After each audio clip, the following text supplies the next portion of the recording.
New Orleans, Louisiana. On the campus of Tulane University, nestled between student housing and a parking garage, sits this intramural soccer field. 50 years ago, this is where Tulane Stadium stood. There are still a few reminders, like this old entry gate that would open on game days to let fans stream in and out from the nearby streets. For me, my teammates, and Steeler fans everywhere, this is hallowed ground. The Pittsburgh Steelers with the 16-6 victory over the Minnesota Vikings. This is where we won our first Super Bowl.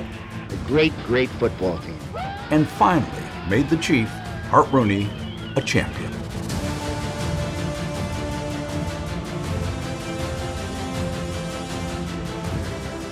I'm Rocky Bleier, and I'm going to tell you the story of that incredible season. This is a Steeler story, dawn of a dynasty.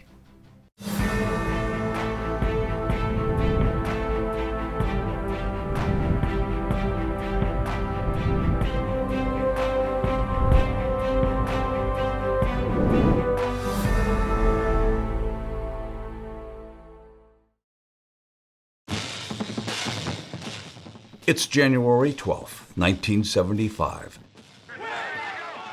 80,000 people are packed into Tulane Stadium, and another 56 million people are tuned in to watch Super Bowl IX, the Minnesota Vikings and the Pittsburgh Steelers. Bill, have a good one, huh? Good luck. Brady, have a good one. Good luck.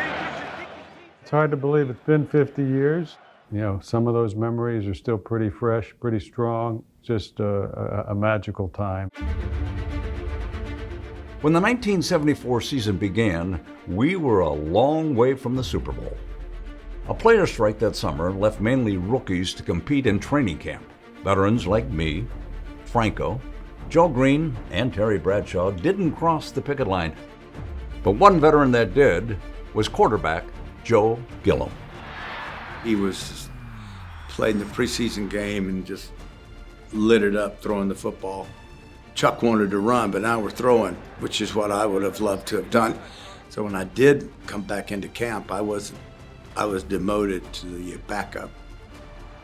When the regular season began, Joe had won the starting job, and after week 2, he was on the cover of Sports Illustrated. I felt like Joe had earned the job, albeit because he crossed the line and I didn't, but he may have won the job anyway. Who knows? I've lost my job, and so my pride could not handle that. I never could handle someone taking my job. I take losing very personal.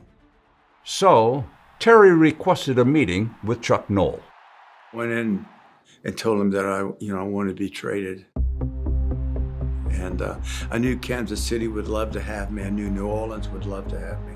There were places to go, Atlanta, where I could, regroup and get my career started again. And during that meeting, it was the strangest meeting because Chuck kept telling me how great I was. Are you talking to me?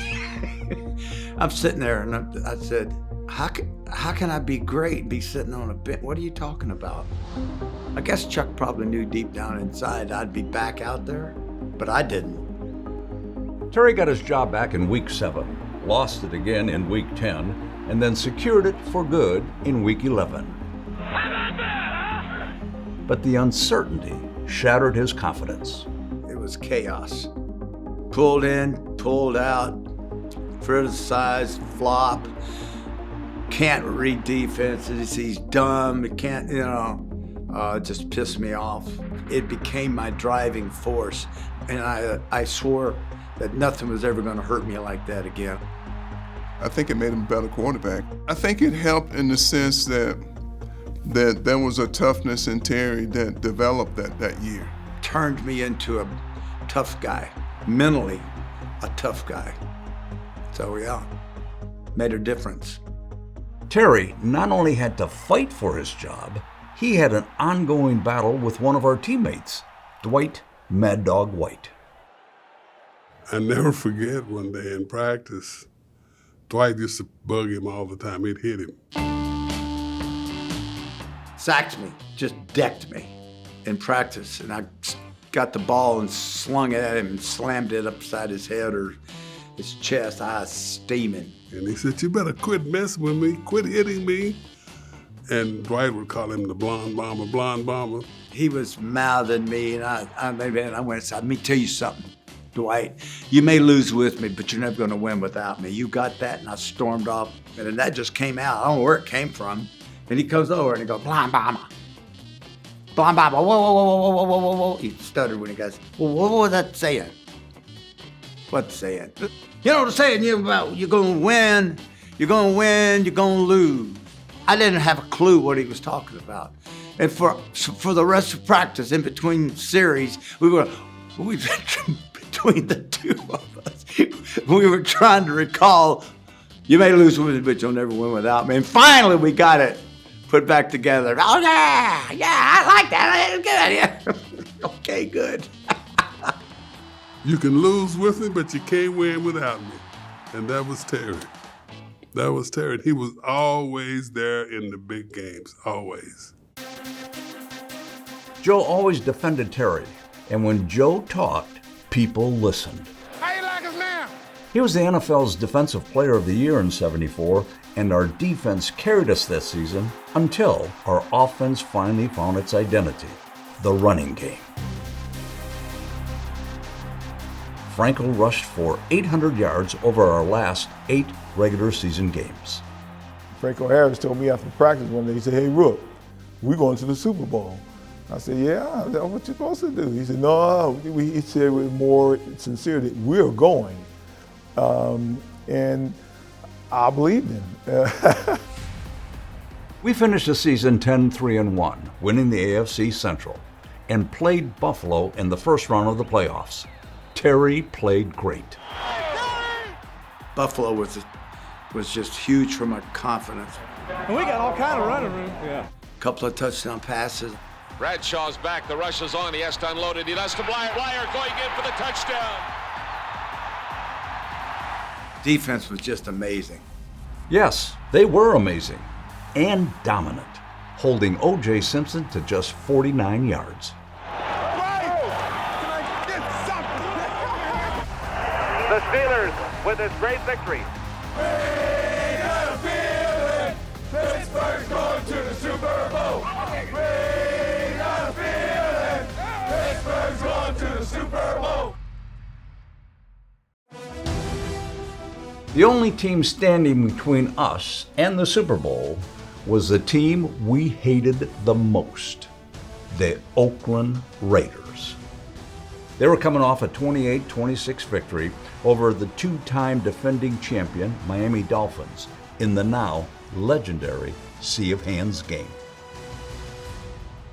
John Madden had been quoted as saying, when the two best teams in football, Miami Dolphins and Oakland Raiders, get together, great things will happen. We had all heard the quote. Miami and Oakland were considered the 2 best teams in football. It infuriated Chuck Noll, who never got emotional and never gave pep talks. He gathered us in a meeting room filled with tiny desk chairs. He said, "Fellas, the Super Bowl is going to be 2 weeks from now. It wasn't yesterday. And the best team in football is sitting right here in this room." Totally out of character for him. And he said, "You know, we're going to go out to the Raiders. We're not expected to win, but we're going to go out there. We're going to play smart, sound Steeler football. And we're going to go out there, gentlemen, we're going to kick their ass." And we're all like, wow, he's never talked like that. I mean, everybody just went crazy. Joe Greene was sitting right next to me, and he just sort of rose up out of this little desk chair, you know, and kind of stood up in the desk chair and had draped to his legs, and he was ready to play right then. He was so psyched. And I felt like I just kind of levitated out of the thing. I never heard him say anything even close to that. When we got off the plane, we came in as conquerors. Our defense harassed Kenny the Snake Stabler, picking him off 3 times, and held the Raiders to just 29 yards rushing. Meanwhile, our running game was never better. I ran for 98 yards, and Franco added 111 more.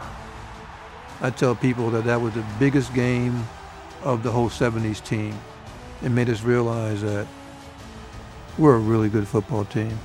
And that really set the tone for what was to come for the rest of the decade. Next stop, New Orleans. It would be Chuck Noll's second Super Bowl appearance as a coach. Now, a few years earlier, he was an assistant for the Colts in Super Bowl III, and looking back, he thought his team was too tight all week. They took a very serious approach to the game, and they lost that game to the Jets. I think Chuck learned from that.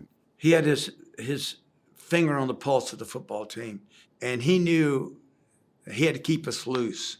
And so we didn't have a curfew. Chuck told us not to get overwhelmed by the Super Bowl. Have a good time, enjoy yourselves. I think it was important to go off and blow off some steam, to enjoy the trip, the week leading up to it, put the work in, but still have a good time.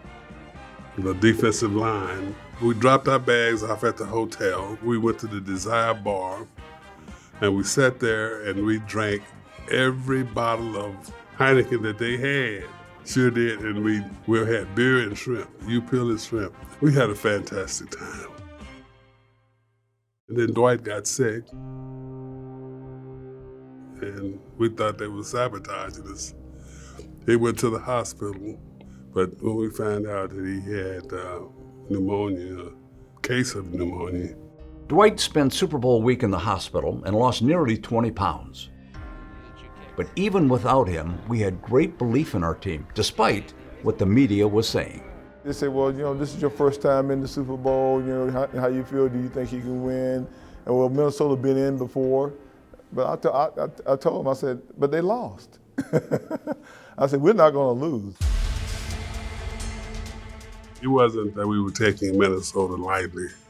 It was the confidence that we had in ourselves. We were playing the Minnesota Vikings, who had dominated basically the NFL for years with the Purple People Eaters, and they just thought that here was this young team coming along that just got lucky and wound up in the Super Bowl. Personally, all I could think of, don't lose this game, or don't be the reason you lose the game. I was motivated by fear in Super Bowl IX. We were supposed to play indoors at the brand new state-of-the-art Superdome, but construction delays moved the game outdoors to antiquated Tulane Stadium. It was falling down then. It was amazing. Field was terrible. The locker room was terrible. It was just ugly. The weather was ugly too. It was windy and cold, in the 40s. But as kickoff neared, we got unexpected news. And how long can Dwight White go today? He's been in the hospital all week. Those are the questions they're asking. We got word that this guy was going to walk out of the hospital and play in the game. I mean, that injected a momentum in us. We were all excited and surprised. Part of the warm-up was to bang helmets together. I did it with Dwight, and I felt his knees buckle. I felt his weakness. I said, man, he can't play. But he played the entire ball game. Hand off to Rocky through the middle of it, the 40, the 45, the 50. Here's the handoff. Franco Harris hitting left, diving, coming down near the 40-yard line. In the first half, both defenses played tough. We moved the ball on the ground, but couldn't score. So our defense put points on the board. And here's Tarkenton handing it off. There's a fumble. The ball is loose. Tarkenton goes for it in the end zone. It's an automatic safety. 2 points. And who downed Fran Tarkenton for the first safety in Super Bowl history? It was Dwight White, who had been in the hospital just 24 hours earlier. Tarkenton looks and fires down the middle, and there it's broken up, taken out of the air by Mel Blount. The hit was made by Glenn Edwards, the free safety. The ball went straight up in the air like a jack in the box, and coming under it was Blount, and the Pittsburgh Steelers have the ball back. We led at halftime, 2-0. Our attitude as a defense was, we're going to win this game 2-0. I mean, that's it. bouncing downfield inside the 30, and it's fumbled by the Minnesota Vikings. The Steelers have the football. After the Vikings fumbled the second half kickoff, Terry called Franco's number. Our whole game plan was on the run, and so I had to be really sharp calling plays. Giving it to Harris, getting a key block from Mullins, running to the left, turning the corner, he's in there for a touchdown for Pittsburgh. Jerry Mullins giving the block, and the Steelers are on the board with their first TD of the afternoon. In all, Franco rushed a then Super Bowl record 158 yards. Jam it down their throats. Franco has been having an outstanding day in excess of 100 yards. Our defense was phenomenal. Now throwing blocks again, taken out of the air. White blocked it. Joe Greene caught it out of the air. Forcing 5 turnovers and holding the Vikings to just 17 yards rushing. But then, with 10 minutes remaining, Minnesota scored on a blocked punt. And it is blocked. Bobby Walden's punt is blocked, and it's in the end zone for a Minnesota touchdown. And we were up just 9-6 after they missed the extra point. We needed a game-winning drive. On third down, Terry hit Larry Brown for a 30-yard gain. And it's caught at the 40. Holy smokes! It's Larry Brown, a 31-yard pass and run. Then on 2nd and 15, we trusted our running game and a play for me that we designed just for the Super Bowl. Dive 34 sucker. Bradshaw gives to Bleier over the right side. He's got him at the 25, the 20. He's stripping all the way down to the 16-yard line. With under 4 minutes left, it was 3rd and goal from the 4. We needed one play to seal the victory. There's touchdown here. Don't get many chances to throw. The passes are primarily on 3rd down. A lot of pressure. Felt it. Bradshaw rolling right. Bradshaw gets a big block and fires into the end zone, complete for the touchdown, hitting Larry Brown in the end zone. It was the signature play of Super Bowl IX. Terry rolls right, gets a great block from Franco, and fires the ball to the end zone. Brad throws a strike. I'll never forget that. He hit Larry Brown in the chest, and you could hear it ricochet off his breastplate. Sounded like a cannon had gone off throughout the stadium. That kind of sealed the victory. World champ, number 1! Legend has it, that play was suggested by backup quarterback Joe Gilliam, bringing the season full circle. For all that Terry went through that year, he was right. We couldn't win without him, and now it was his turn to grace the cover of Sports Illustrated. One and only one, right on right. It's just a matter of time. It's a matter of time. I was in the stands with my mother and other family members. I do remember we were all freezing, but as the clock ticked down, everybody was hugging and crying and all kinds of stuff, and just an amazing scene.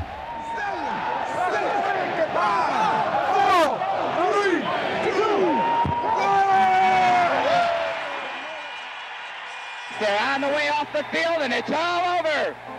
The Pittsburgh Steelers with the 16-6 victory over the Minnesota Vikings. They have won Super Bowl IX and are world champions of professional football. As we walked off the field, I was the first player in the locker room. When I saw Mr. Rooney, he walked up to me, shook my hand, and thanked me for making him a champion. Yeah, I was in the locker room at the end of the game. As you can imagine, it was pretty exciting. Of course, the first thing we did is Chuck asked everybody to take a knee, and we said a prayer, and then all heck broke loose after the prayer. It was then when our captain, Andy Russell, presented the game ball. Would have been natural to give it to Franco as MVP or give it to Joe Greene or LC, but I thought we got to give it to the Chief. It was spontaneous, and it was right.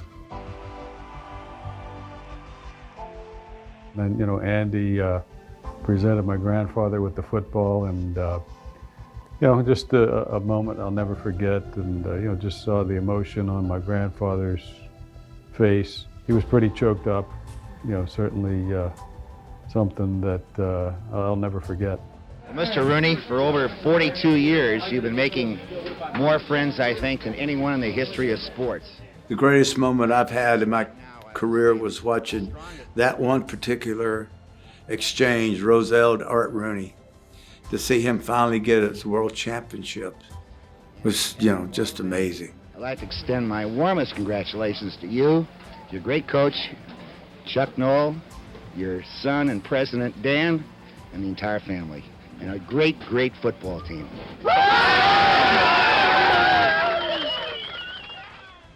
It was for him, which made it so special. Such a good man. I'm grateful to the players and to Chuck Noll and his staff and to all the people in our organization that this was a great day for me personally and a great day for Pittsburgh. To get to the Super Bowl and to win the game and to see the look and the tears in the eyes of Art Rooney Sr. was worth every minute of it. And I was just happy, and proud to be on that team and happy for all the players. It was a confidence builder, and I think the Super Bowl year gave me that. In hindsight, it was all part of my progression. Look where I am today at 75, all because the 74 season and winning that one Super Bowl changed my life forever, and definitely for the better. Tulane Stadium was condemned later that year, and the demolition was completed in 1980, just a few months after we won our fourth Super Bowl in 6 years. But that first one was truly the dawn of a dynasty. That was the beginning of something very special, not just for the Pittsburgh Steelers, but for Western Pennsylvania. The determination that team and those players had and those coaches had was, I think, unlike anything I had ever seen before and maybe since. The first Super Bowl for the Pittsburgh Steelers ever, and winning that championship just made you hungry to establish a legacy. Let's do it again, and we did.